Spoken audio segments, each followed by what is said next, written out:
وبركاته. الفاتحة. أعوذ بالله من الشيطان الرجيم. بسم الله.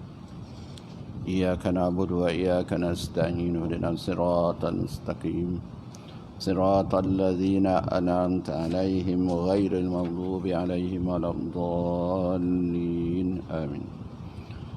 بسم الله الرحمن الرحيم. الحمد لله رب العالمين والصلاة والسلام على أشرف الأنبياء والمرسلين وعلى آله وصحبه أجمعين. اللهم اجعلنا فهم النبيين والملائكة المقربين والشهداء والعلماء العاملين. اللهم افتح بيننا وبين قومنا بالحق وأنت خير الفاتحين. اللهم لا علم لنا إلا ما علمتنا إنك أنت العليم الحكيم. Alhamdulillah, kita menyambung kuliah kita pada malam ini. Pada malam ini kita membaca kitab Aqidatun Najin, kitab akidah. Kita sedang bicarakan tentang kelebihan orang yang berilmu. Dan kita telah bicarakan sampai ke surat 223 di atas. Dan pada satu riwayat, man ta'allama baban minal ilmi ya'malu bihi wa yu'allamu ghairahu kana khairan lahu min alfi raka'atin raka'aha.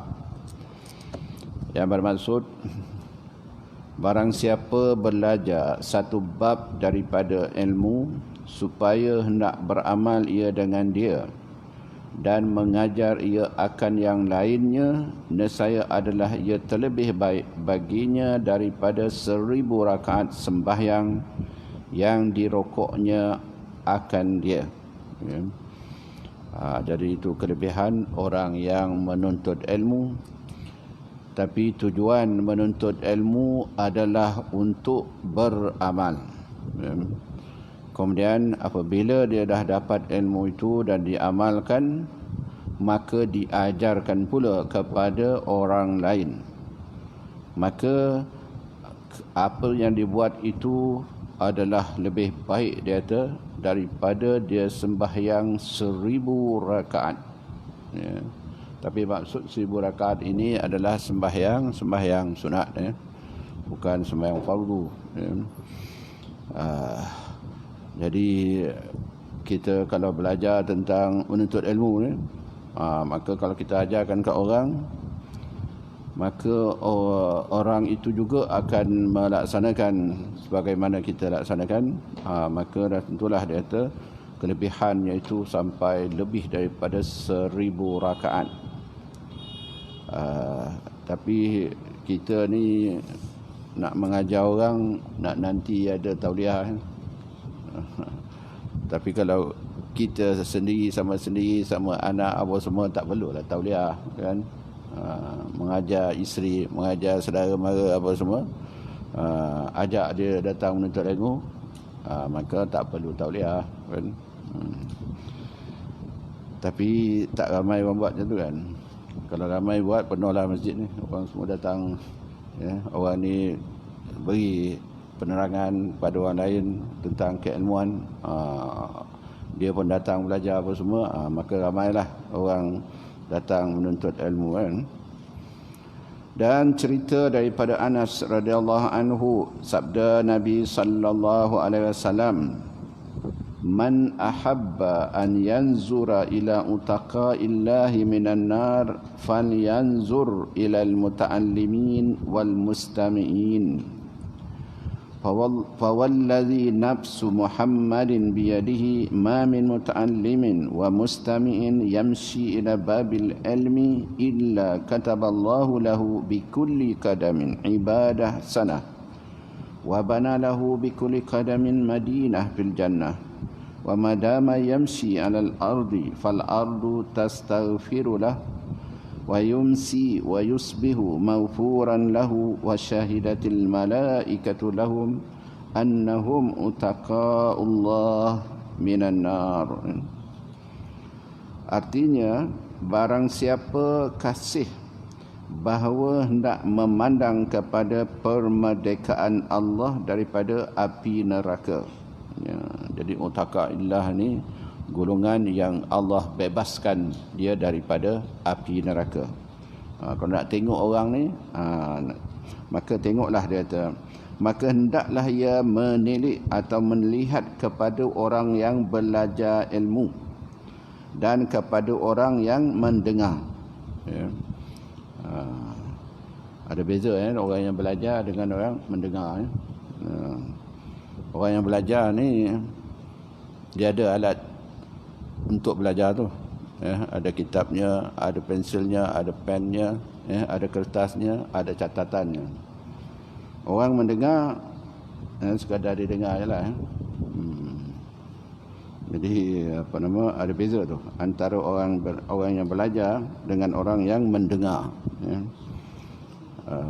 Mungkin orang-orang dan luar-luar tu pun dia dengar juga. Maka kalau dia dengar dapat jugalah. Maka demi Allah Tuhan yang diri Muhammad itu di dalam tangannya, tiada daripada orang yang belajar dan orang yang mendengar yang berjalan ia kepada pintu ilmu, melainkan disurat atau ditulis oleh Allah baginya dengan tiap-tiap satu langkah itu ibadah setahun. Setiap langkah yang dia langkah itu dicatat sebagai ibadah setahun, dan diperbuat baginya dengan tiap-tiap qadam, makna tiap-tiap tapak langkah itu, yakni tiap-tiap langkah satu dusun di dalam syurga, dan selama berjalan ia di atas bumi. Dia berjalan kaki untuk nak pergi ke majlis ilmu, maka ditulis ataupun disediakan oleh Allah satu dusun atau kebun di dalam syurga. Maka bumi itu mengucap istighfar baginya, dan petang-petang dan berpagi-pagi diampunkan dosanya, dan disaksikan oleh malaikat bagi mereka itu bahawasanya permerdekaan Allah Ta'ala daripada api neraka. Jadi orang-orang yang menuntut ilmu dan mendengar, itulah dia kata orang yang dinamakan utaqa'illah, iaitu orang-orang yang dibebaskan daripada api neraka. Jadi maksudnya kita sampailah ke akhir hayat, hendaknya kita sentiasa menghadirkan diri di majlis ilmu tu. Jangan kita hanya ada masa datang, tak ada masa tak datang. Biar amalan kita itu berterusan, supaya insya-Allah kita benar-benar mendapat kelebihan yang dijanjikan itu. Dan lagi sabda Nabi, inna minan nasi unasan yadkhulunal jannata majjanan. Qalu ya Rasulullah man hum? Qala man kana fi qalbihi min hubbil ulama misqalu dzarratin, wa inna minan nasi unasan yadkhulunan nar majjanan. Qalu ya Rasulullah man hum? Qala man kana fi qalbihi min bughdil ulama misqala dzarrah. Artinya bahawa setengah daripada manusia itu, beberapa orang yang masuk mereka itu ke syurga semata-mata.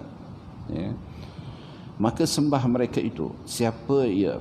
Ya Rasulullah. Maka sabda Rasulullah SAW, iaitu mereka yang ada pada hatinya kasih akan ulama satu miskal zarrah, sebutir debu. Jadi itu dikatakan golongan yang masuk ke syurga majanan. Kalau dalam bahasa Arab majanan ini percuma, majanan. Tapi dimaksudkan diberikan makna ini, dimasukkan ke syurga semata-mata. Itu orang yang mempunyai ada rasa cinta kasih kepada ulama walaupun sekedar zarrah, maknanya suatu yang paling kecil. Kemudian dan bahawasanya setengah daripada manusia, beberapa orang yang masuk neraka, masuk mereka itu akan neraka semata-mata. Maka sembah mereka itu, siapa ia ya Rasulullah? Maka sabda Rasulullah SAW, iaitu orang yang ada pada hatinya benci akan ulama satu miskal zarrah. Jadi orang yang cinta dan kasih kepada ulama walaupun sebesar zarrah, dia dimasukkan ke dalam surga percuma begitu saja. Adapun sebaliknya, orang-orang yang membenci para ulama, walaupun kebenciannya itu hanya satu zarrah, maka ianya dimasukkan ke dalam neraka majanan atau semata-mata. Dan lagi sabda Nabi sallallahu alaihi wasallam, man ahabbal ulama lam yuktab alaihi khati'an ayyama hayatihi. Artinya, barang siapa kasih akan ulama, tiada disurat atau tiada ditulis atasnya segala kesalahannya selama hari hidupnya. Mana selama umur dia lah, berapa lama umur dia, maka dia tidak dicatatkan keburukan ataupun dosa dia lah. Dan lagi sabda Nabi sallallahu alaihi wasallam, man a'ana 'aliman aw muta'alliman walau bi syarbati ma'in ka'annama banal ka'bah 70 marrah. Artinya, barang siapa menolong akan orang yang alim atau orang yang belajar ilmu, dan jikalau dengan satu teguk air sekalipun, maka seperti memperbuat ia akan Kaabah, Ka'batullah 70 kali. Jadi itu kelebihan-kelebihan yang diperjelaskan kepada kita, tak lain tidak bukan adalah untuk memberi motivasi kepada orang supaya belajar, supaya belajar, nuntut ilmu, membantu golongan-golongan alim dan orang yang belajar, maka ianya diberi pahala ganjaran yang amat besar. Itu sebab kalau zaman dulu-dulu, para alim ulama ni dia mengajar tak ada apa-abuan kan. Jadi belajar mengaji, pergi tolong dia kalau buat sawah, sabut rumput ke, mengubah apa semua kan. Jadi itu golongan orang dulu seolah dia faham hadis ini dilaksanakan dalam kehidupan dia. Sekarang apa nama, Tok Alim pun dah ada habuan dia, tak perlulah nak bantu apa Dan lagi sabda Nabi sallallahu alaihi wasallam, idza marra muta'allimun ala qaryatin rafa'allahu al-azab 40 yawman min maqabiri tilkal qaryah. Artinya, apabila lalu orang yang belajar ilmu atas suatu dusun atau satu qaryah, kampung, diangkatkan Allah Ta'ala siksa 40 hari daripada isi kubur demikian qaryah ataupun kampung itu. Itu orang yang belajar, orang belajar ilmu melalui kawasan-kawasan yang ada tanah perkuburan, maka dengan dia lalu di situ, Allah angkatkan siksa orang yang ada di dalam kubur itu 40 hari. Jadi itu kelebihan orang yang pergi belajar. Orang dalam kubur pun dapat dia punya rahmat, belas kasihan daripada Allah Subhanahu Wa Taala. Dan cerita daripada Hasan Al-Basri rahimahullah, katanya, tiada aku ketahui suatu afdal daripada berperang sabilillah melainkan bahawa adalah orang yang menuntut ilmu. Ya. Berperang fisabilillah memanglah suatu amal soleh yang amat tinggi nilai dia. Ya. Tapi walaupun dikatakan, Hasan Al-Basri mengatakan, tiada aku ketahui suatu afdal daripada berperang fisabilillah. Sebab fisabilillah ni bukan sentiasa kan, untuk ilmu tiap-tiap masa, tiap-tiap ketika, tiap-tiap minggu ada majlis ilmu. Maka dikatakan pada Al-Hasan Basri mengatakan, menuntut ilmu itu adalah lebih afdal daripada perang fisabilillah. Ya. Maka bahawasanya afdal daripada perang sabilillah, dan barang siapa keluar daripada rumahnya kerana menuntut satu bab daripada ilmu, dikeliling akan dia oleh malaikat dengan sayapnya, atasnya segala burung pada hawa atau udara, dan binatang di padang dan ikan di dalam laut, dan diberi pahala baginya 27 siddiq. Ya. Nah, ini kelebihan orang yang pergi belajar, ya, keluar menuntut ilmu. Ya. Jadi kalau suami saja pergi, suami dapat, isteri tak dapat. Jadi kalau boleh bawa sekali isteri supaya dia dapat sama kelebihan itu. Ya. Sebab menuntut ilmu ini adalah dituntut sangat, ya, kepada orang-orang yang lelaki dan juga orang perempuan yang beriman. Ya. Kalau zaman-zaman dulu orang perempuan ramai datang, ya, menuntut ilmu ni, ya, di masjid-masjid, di surau-surau, di kuliah-kuliah. Tapi zaman sekarang ni nampaknya dah tak begitu orang perempuan tak begitu ramai yang datang, ya, ke masjid. Tak tahulah, bekas suami kata tak payahlah datang, ya. Ataupun duduklah rumah jaga cucu ke, jaga apa semua kan.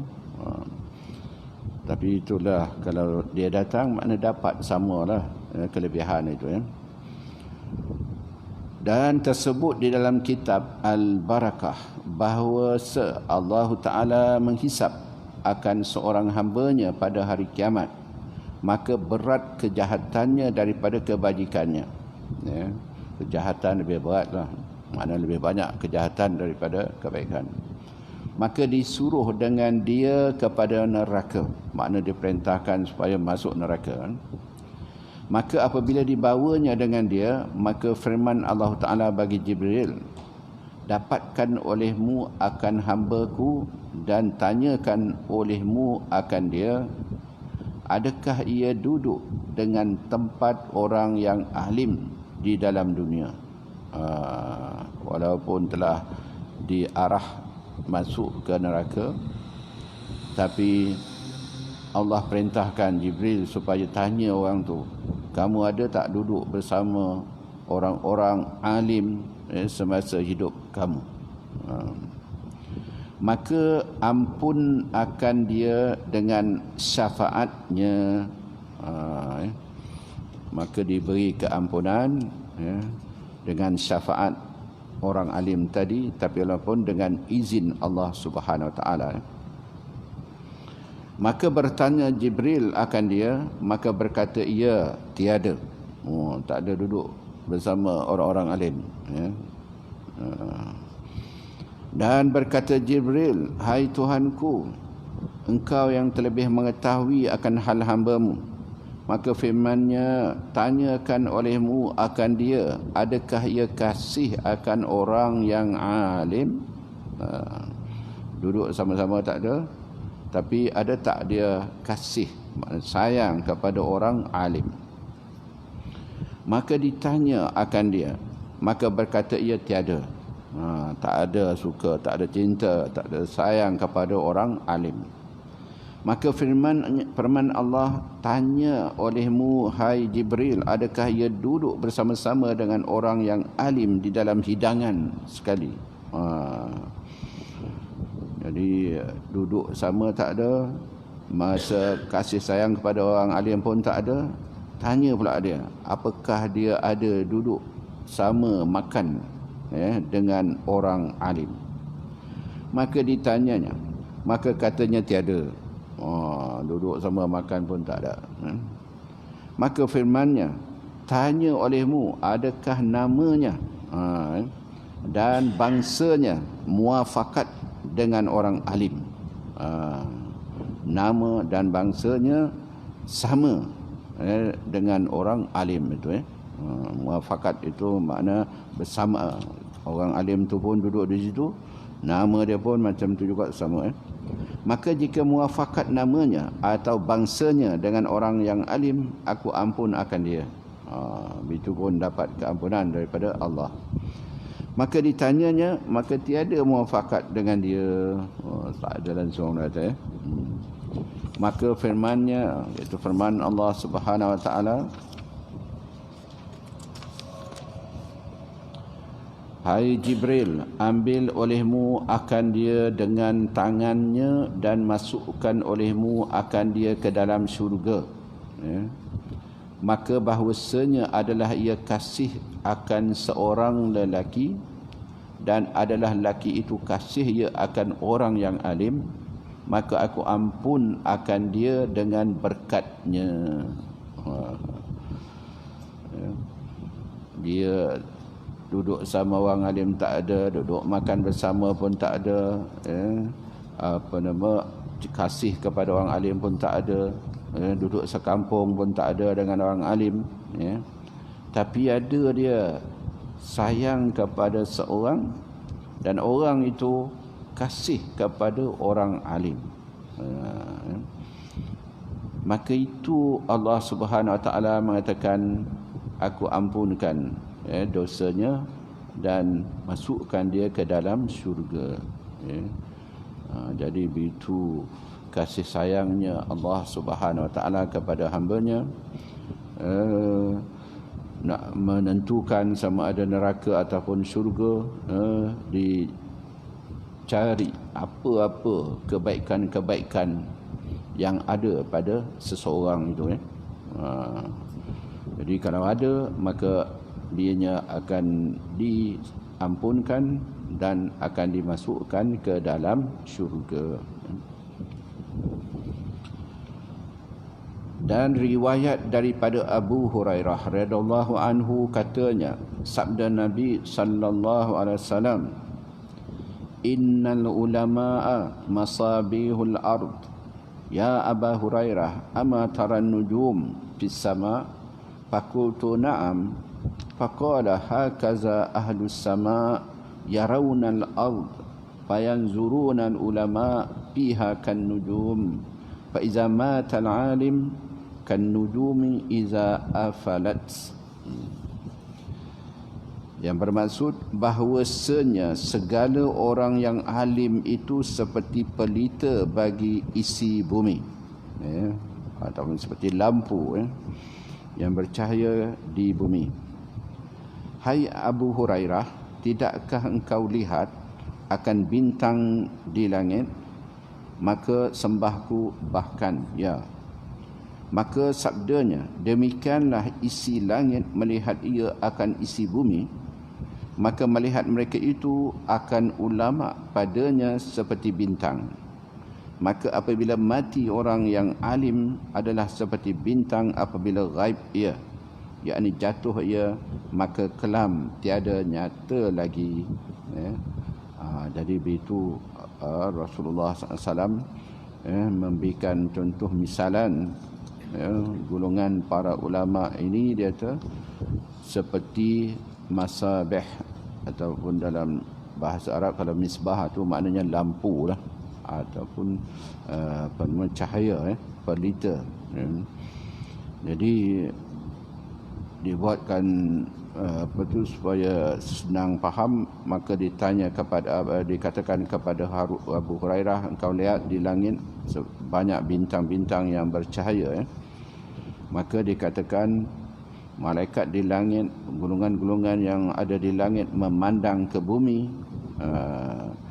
Kepada para ulama ini seperti kita melihat bintang di langit. Jadi mereka melihat di bumi ini, para ulama, seperti cahaya bintang. Maka kalaulah meninggal seorang ulama, maka hilanglah cahaya di bumi itu, seperti hilanglah cahaya bintang di langit. Jadi itu kelebihan orang yang alim. Dan lagi sabda Nabi sallallahu alaihi wasallam, aqrabun nasi min darajatil ulama ahlul ilmi.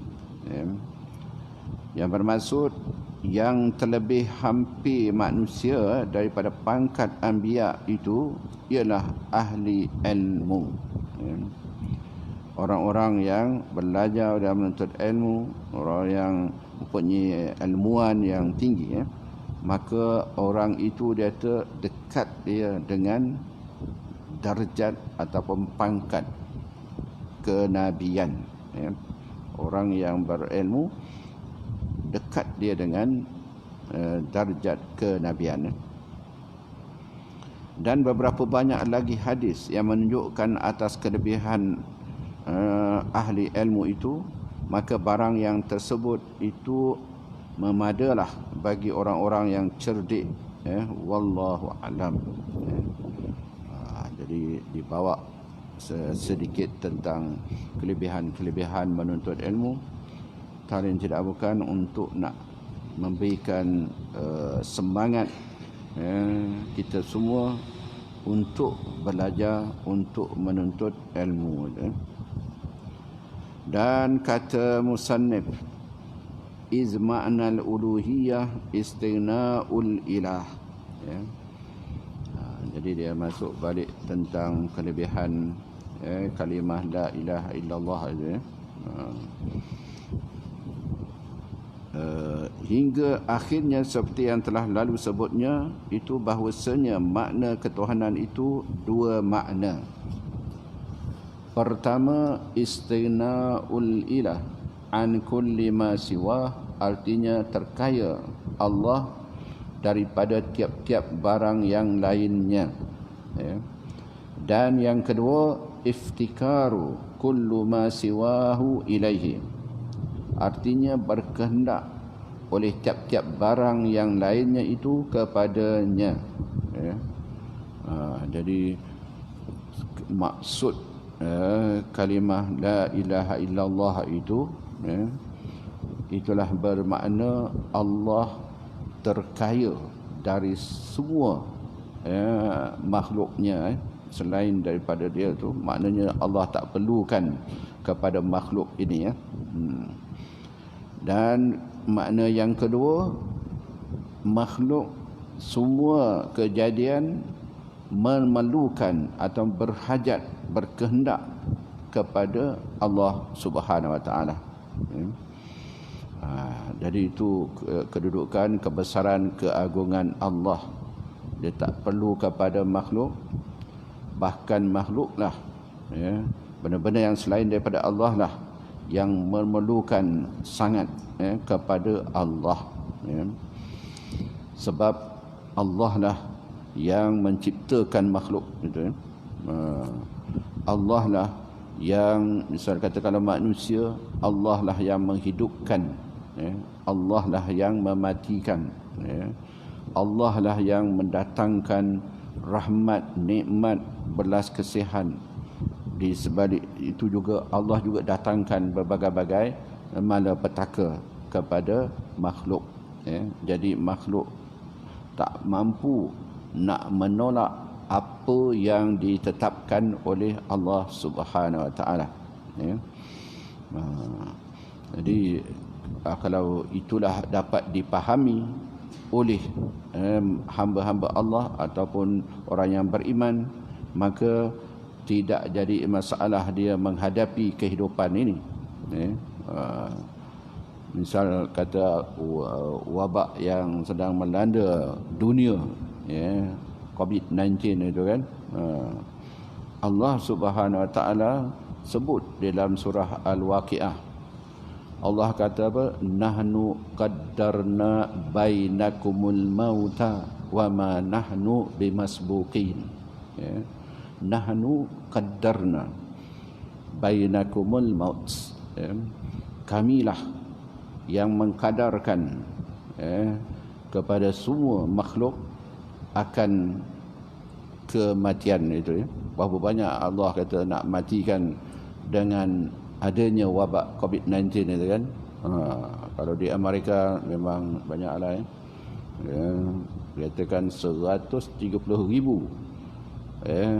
kematian yang berlaku di Amerika dan yang terlibat dengan COVID-19 ini 3 juta.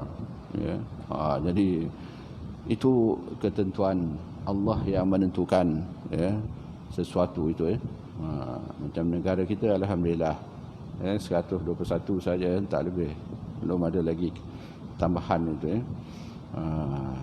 Jadi orang yang beriman dia faham bahawasanya apa sahaja yang berlaku itu adalah ketentuan. Itu sebab dia kata istina'ul ilah an kulli ma siwahu. Allah tidak memerlukan kepada makhluknya. Dia melaksanakan apa sahaja yang dikehendaki terpulang kepada Allah. Tak ada siapa yang boleh mengatakan jangan ataupun tidak. Itu sifat harusnya Allah Subhanahu Wa Taala. Harus Allah menjadikan sesuatu dan meniadakan sesuatu.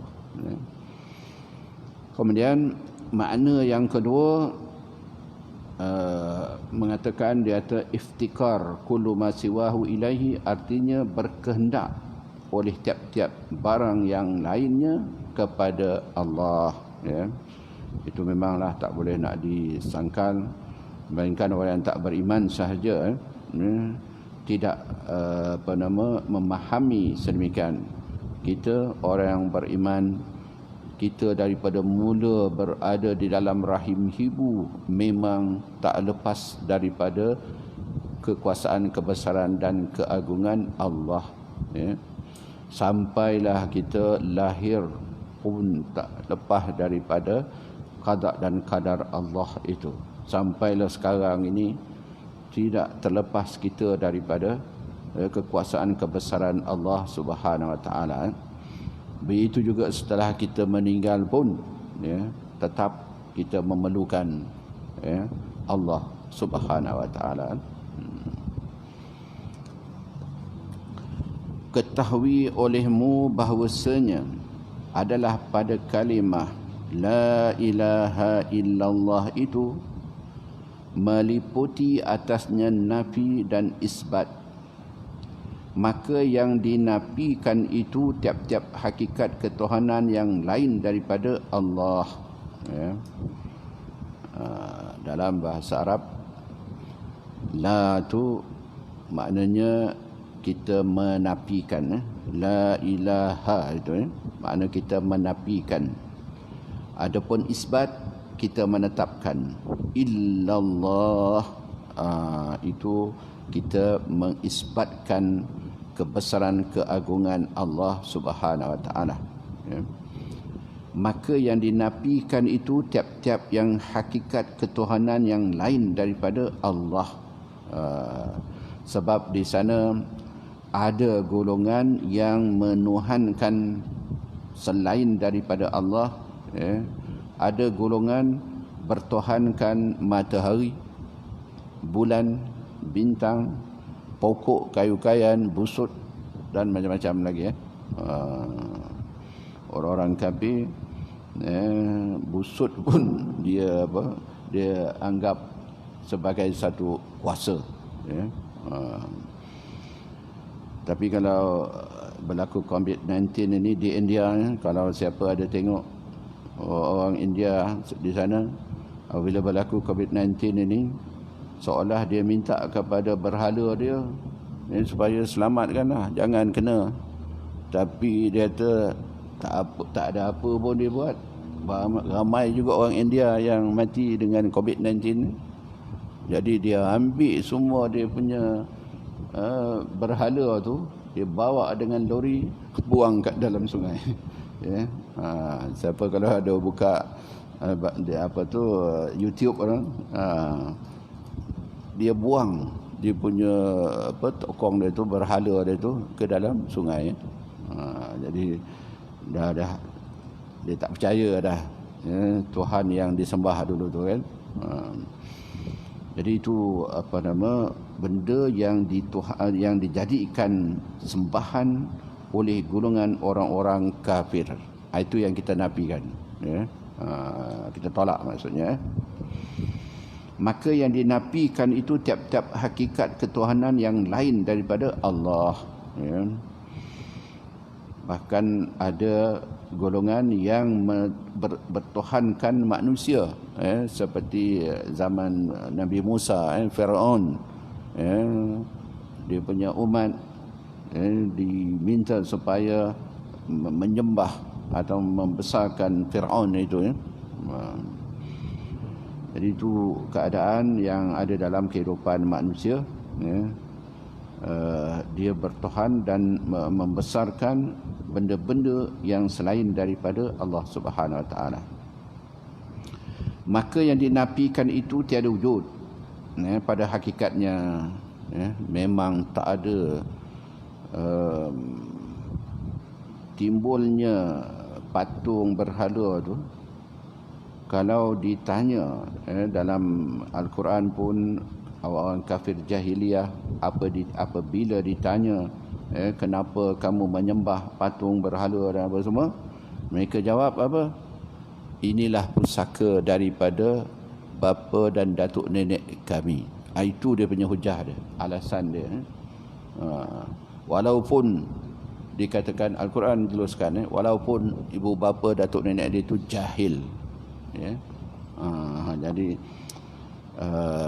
mereka ta'assub, ta'assub, berpegang teguh dengan budaya ataupun apa sahaja yang dilakukan oleh orang tua-tua dahulu, ya. Ini golongan orang-orang yang menjadikan berhala. Memang dia tidak ada alasan yang kokoh untuk kita terima apa yang dia buat itu, kan.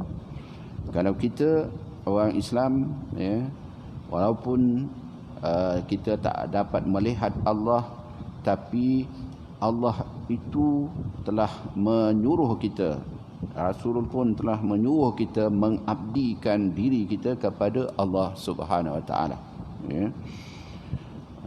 Dalam Al-Quran ada mengatakan, wa ma khalaqtul jinna wal insa illa liya'budun, ya. Allah sebut di dalam Al-Quran, tidak kami jadikan manusia dan jin melainkan mengabdikan diri kepada Allah Subhanahu Wa Taala. Jadi Allah yang mencipta kita, Allah lah juga yang menyuruh kita semua hamba-Nya untuk membesar dan mengagungkan Allah Subhanahu Wa Taala, ya. Sebab kalaulah manusia tidak mengagungkan Allah, ya, tak beriman, tidak menerima ketuhanan kepada Allah, ya, disuruh cari tempat lain. Ini hak ataupun bumi ini telah diciptakan oleh Allah, maka berhaklah kita mengabdikan diri kepada Allah. Tapi kalau kamu tak mau nak mengabdikan, carilah tempat lain, jangan duduk di sini. Mana mungkin, kan, kita nak cari tempat lain untuk kita duduk, ya. Mesti kita semua mengabdikan dan membesarkan Allah, maka berhaklah kita berada di bumi Allah ini. Orang yang tidak beriman, ya, walaupun dia duduk di bumi Allah, tapi Allah janjikan kepada mereka, ya, azab sangsara yang akan menanti mereka di akhirat besok. Dalam dunia tak apalah, kamu dapat berbagai-bagai kelebihan, kaya raya, tapi di akhirat besok kamu jadi orang yang paling dahsyat miskinnya, azab sangsaranya tidak terkira lah, ya. Kemudian dia kata apa? Maka yang dinafikan itu tiada wujud pada hakikatnya, ya. Sahaja mereka mereka-reka lah, ya. Memang dalam kehidupan manusia dia akan berusaha mencari apakah sesuatu yang boleh menyelamatkan dia, ya. Walaupun dia tidak percaya kepada Allah, ya, dia hendakkan supaya ada sesuatu yang boleh menyelamatkan dia, ya. Jadi dengan sebab itulah orang yang tidak ada panduan, ya, dia mencari macam-macam, ya, cari kepada matahari ke bulan bintang, disangka itulah yang akan memberi kesejahteraan, keselamatan kepada dia, ya. Hatta orang Melayu pun dulu-dulu memang begitu juga, ya. Kalau dia nak buat sawah ke apa, sembelih lembu, sembelih kerbau tu, ya, buat kenduri besar-besar, ya, dia buat persembahan kepada datuk, ambil barang-barang dalaman tu, dia letakkan satu tempat, jadi dia tak tahulah, yang melakukan itu seolah dia tahulah agaknya, ya. Kalau buat macam tu, insya-Allah sawah kita akan dapat hasil yang banyak, tidak ada apa tu tikus ke apa ke yang merosakkan macam-macam lah. Itu sebenarnya adalah tidak wujud sebenarnya, kan. Tapi tak tahulah, itu sebab agaknya sawah kita kering sekarang ni, tak ada orang tak buat sawah lagi apa, kan. Sebab benda yang dilakukan itu memang bercanggah, dengan keimanan, ya. Itu mungkin boleh jatuh kepada syirik itu, ya. Minta-minta dia orang semua bertaubatlah, ya. Sebab banyak dah diperjelaskan tentang, keimanan dan tauhid apa semua tu. Kita harapkan semuanya itu akan dapat mereka apa tu bertaubat, minta ampun kepada Allah tentang kesalahan yang dilakukanlah.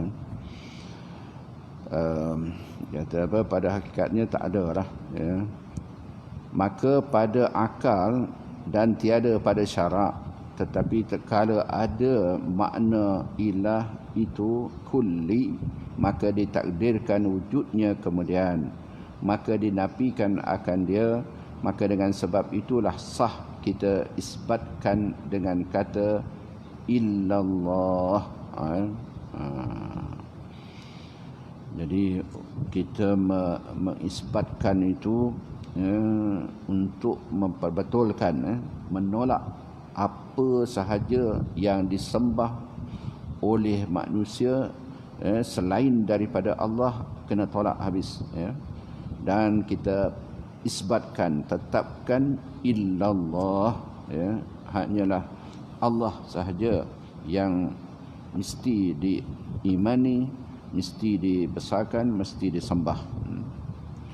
Dan terkala adalah itu juz'i, yakni fardun yang khas, sahlah kita istina'u juz'i itu daripada kulli, ya. Ini dari segi bahasa lah, Kul itu maknanya semua Tuhan-Tuhan, itu semua, jadi dengan itu kita isbatkan ataupun istisna juz'i, hanya kita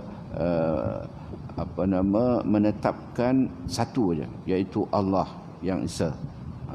Itu adalah dikatakan juz'i, satu juzuk daripada Tuhan-Tuhan yang disembahlah. Sahlah kita istisna juz'i itu daripada kulli, dan yang diisbatkan daripada hakikat ketuhanan itu iaitu kullu al-mustaghna an kulli ma siwa wal muftakiru ilaihi kullu ma ada, ya, iaitu zat yang satu, iaitu zat Allah Ta'ala yang wajib al-wujud, wajibul wujud, makna wajib ada, yang bersifat ia dengan sekalian sifat kamalat, iaitu sifat kesempurnaan, dan maha suci daripada sekalian kekurangan. Jadi itu yang kita kena ingat apabila kita mengatakan la ilaha illallah, la ilaha illallah, ya. Kita ingatkan di dalam hati apabila sebut itu, ya, Allah itu terkaya daripada semua makhluknya, dan makhluk memerlukan, ya, sepenuhnya kepada Allah Subhanahu Wa Taala, ya. Itu kalau kita bertahlil boleh dapat memasukkan makna tu, maka adalah kelebihannya, ya. Tapi kalau, ya, biasa orang buat tahlil ini, dia ada gear 1, ada gear 2, ada gear 3, yang gear 3 tu kemarin kemarin laju lagi, ya. Mana sempat nak masukkan kalimah ataupun makna la ilaha illallah tu, kan. Dah menjadi budaya kita macam tu, Maka adalah atas qaul yang sahihnya dinamakan istighna itu muttasil, kerana makna ilah itu al-ma'bud bihaqqin, ya. Makna ketuhanan itu adalah menerima berbilang dengan sekira-kira kita tilik pada maknanya, dan patut pula dikatakan atas yang banyak, tetapi burhan akal dan dalil syarak memutuskan atas mustahil ada berbilang-bilang, ya. Jadi kita apabila sebut itu, kita kata al-ma'bud bihaqq. Apabila sebut illallah itu, bahawasanya dia kata yang kita sembah itu dengan sebenarnya, ya, dengan benar, dia kata, ya. Jadi itu penjelasan tentang kalimah la ilaha illallah, ya, supaya kita dapat beramal dengannya, di samping dapat kita merasakan kebesaran keagungan Allah, ya, semasa kita menyebut la ilaha illallah itu, ya. Jadi itu kelebihan yang perlu kita fahami, ya. Kita sematkan di dalam hati kita ketika kita bertahlil ataupun menyebut la ilaha illallah itu, ya. Jadi kita berhenti sekarang itu. Wallahu alam. Bismillahirrahmanirrahim. Rabbana anfa'na bima 'allamtana. Rabbi alimna alladhi yanfa'una. Rabbi fakihna fakih ahlana wa karabatin lana fi dinina. Ma'alikutri unsa wa zakar Rabbi wa fikna wa fikum lima. Taratadi qawla wa fi'lan karama wa arzukal kulla halalan daima. Al-akhilla atkiya ulama nahza bil khairi wa nakfa kulla syar.